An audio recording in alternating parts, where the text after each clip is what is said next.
दोस्तों, जैसे कि आप वीडियो के अंदर देख सकते हो, फोर्ड जो कि दुनिया की एक बहुत ही बड़ी कार बनाने वाली कंपनी है, उन्होंने ये क्लियरली कहा है कि उन्हें $800 मिलियन के टैरिफ भरने पड़े हैं। इंडिया के अंदर अगर हम इसे कन्वर्ट करते हैं तो हमें पता चलता है कि 7,000 करोड़ के सिर्फ टैरिफ फोर्ड कंपनी ने भरे हैं। उन्होंने ये क्लियरली कहा है कि 2023 के बाद पहली बार ये कंपनी ने इस वजह से लॉस किया है। उसी तरह से आप देख सकते हो, फोर्ड ये कंपनी ये कहती है कि जब से ट्रम्प ने टैरिफ वॉर शुरू किया है तब से लेकर अब तक टैरिफ वॉर की वजह से उन्हें $2 बिलियन का लॉस हुआ ही। महत्वपूर्ण बात यह है कि फोर्ड ये कंपनी ने पिछले 3 महीनों के अंदर जो ये $800 मिलियन का टैरिफ पेड किया है, ये फोर्ड कंपनी ने अमेरिका के अंदर कार बनाने के बावजूद भी पे किया है। दोस्तों, अगर आपको याद है तो डोनाल्ड ट्रम्प ने लगातार बताया है कि अगर आपको टैरिफ्स को अवॉइड करना है तो आपको प्रोडक्ट्स को अमेरिका में बनाना पड़ेगा।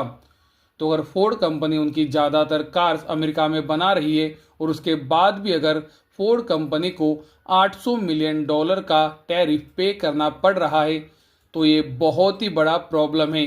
वीडियो के अंदर हम क्लियरली देख सकते हैं डोनाल्ड ट्रम्प के ये जो टैरिफ्स है वो किस तरह से बड़ी कार कंपनी को अफेक्ट कर रहे हैं। तो दोस्तों, जैसे कि मैं आपको अप्रैल 2025 से ये लगातार बताते आ रहा हूँ कि अगर टैरिफ वॉर आता है तो आने वाले महीनों में या फिर कुछ साल बहुत ही बड़ी मंदी भी आ सकती है। और ये इसका एक उदाहरण है जहाँ पर हम देख सकते हैं फोर्ड जो कंपनी अमेरिका के अंदर उनकी कार बनाती है उसके बावजूद भी वो 800 मिलियन का टैरिफ पे कर रहे हैं।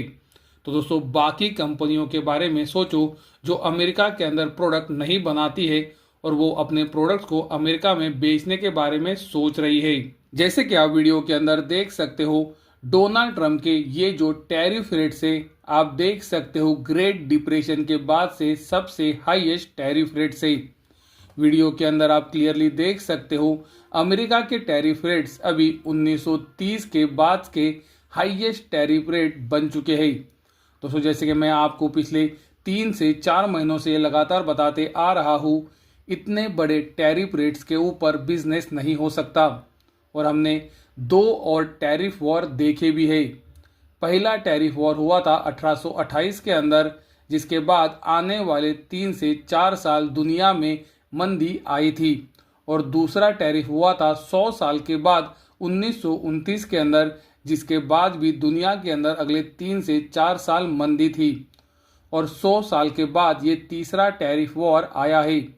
और जैसे कि हम वीडियो के अंदर देख सकते हैं, दुनिया की कंपनियों को पहले ही प्रॉब्लम स्टार्ट हो चुकी है और डोनाल्ड ट्रम्प के ये टैरिफ्स अभी हाईएस्ट लेवल पर आ चुके हैं। दोस्तों, ये बड़े टैरिफ की वजह से 1828 और 1929 की तरह हमें आने वाले समय में एक बड़ा रिसेशन यानी कि आर्थिक मंदी भी देखने मिल सकती है। और इसीलिए मैं आपको पिछले 3 से 4 महीनों से ये लगातार बता रहा हूँ कि आप जो मार्केट के अंदर काम कर रहे हो बहुत ही सावधानी से करो। पैसा आने वाले समय में बहुत ही महत्वपूर्ण होने वाला है। दोस्तों, अगर दुनिया के अंदर आर्थिक मंदी आती है तो आपको पता है जॉब्स जाते हैं, इकोनॉमी ठंडी पड़ती है। उस वजह से दोस्तों हर जगह पर प्रॉब्लम क्रिएट होता है और ऐसे समय में पैसे का इम्पोर्टेंस बहुत ही ज़्यादा बढ़ जाता है। और इसीलिए मैं आपको पिछले 3 महीनों से वीडियोस बनाकर ये लगातार बता रहा हूँ कि आप अनुशासन, रिस्क मैनेजमेंट और वास्तविक उम्मीदों के साथ ट्रेडिंग करना बहुत ही ज़रूरी है। तो आने वाले कुछ महीने या फिर कुछ साल भी बहुत ही ज़्यादा अनसर्टेनिटी से भरे हो सकते हैं। और इसी वजह से मैं आपको लगातार बताता हूँ, कृपया ट्रेडिंग बहुत ही सावधानी से करें, क्योंकि आने वाले समय में पैसे का इम्पोर्टेंस बहुत ही ज़्यादा बढ़ने वाला है। चलो ये वीडियो से एक बार पता करते हैं कि अमेरिका के अंदर जब भी रिसेशन आया है वो समय पे गोल्ड ने कैसे परफॉर्म किया है। जैसे कि आप वीडियो के अंदर देख सकते हो, ये जो रिसेशन की इंफॉर्मेशन मैं आपको बता रहा हूँ ये इन्वेस्टोपीडिया, ये एक ऑफिशियल वेबसाइट से बता रहा हूँ।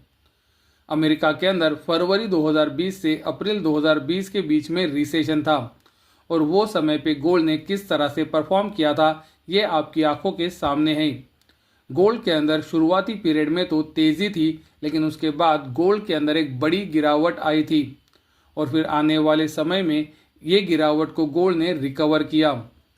अमेरिका के अंदर दूसरा रिसेशन आया था दिसंबर 2007 से जून 2009 के बीच में।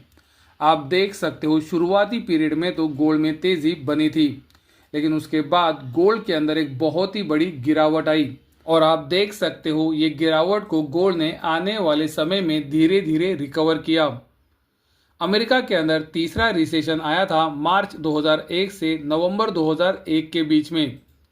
वो समय पे आप देख सकते हो गोल्ड के अंदर तेज़ी भी बनी थी और लगातार गिरावट भी आ रही थी, यानी कि गोल्ड ने ये पीरियड के अंदर साइडवेज काम किया था। अमेरिका के अंदर चौथा रिसेशन आया था जुलाई 1990 से मार्च 1991 के बीच में और आप देख सकते हो ये पीरियड के अंदर गोल्ड ने किस तरह से काम किया था।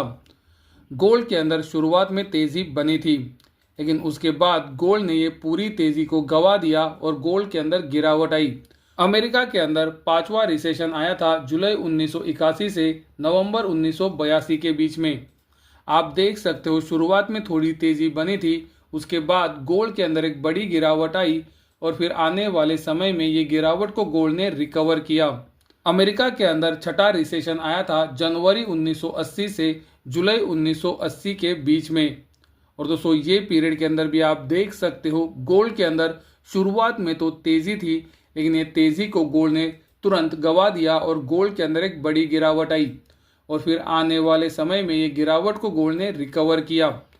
तो दोस्तों जैसे कि हमने वीडियो के अंदर देखा 1980 से 2020 तक जो भी रिसेशन आए ज़्यादातर समय गोल्ड के अंदर रिसेशन के शुरुआत में तेज़ी दिखी है, लेकिन उसके बाद आने वाले समय में गोल्ड के अंदर बड़ी गिरावट भी आई है और ये बड़ी गिरावट के बाद गोल्ड आने वाले समय में फिर से धीरे धीरे रिकवर भी हुआ है। तो दोस्तों अमेरिका के अंदर जब भी रिसेशन आए थे वो समय पे गोल्ड ने किस तरह से परफॉर्म किया था ये वीडियो से मैंने आपको दिखाया है। यही ये बार भी होगा, ये मैं आपको कोई दावे से नहीं कह रहा हूँ, लेकिन मैंने आपको 1980 से लेकर 2020 तक जो भी रिसेशन आए थे वो समय पे गोल्ड ने किस तरह से परफॉर्म किया था ये वीडियो से दिखाया है।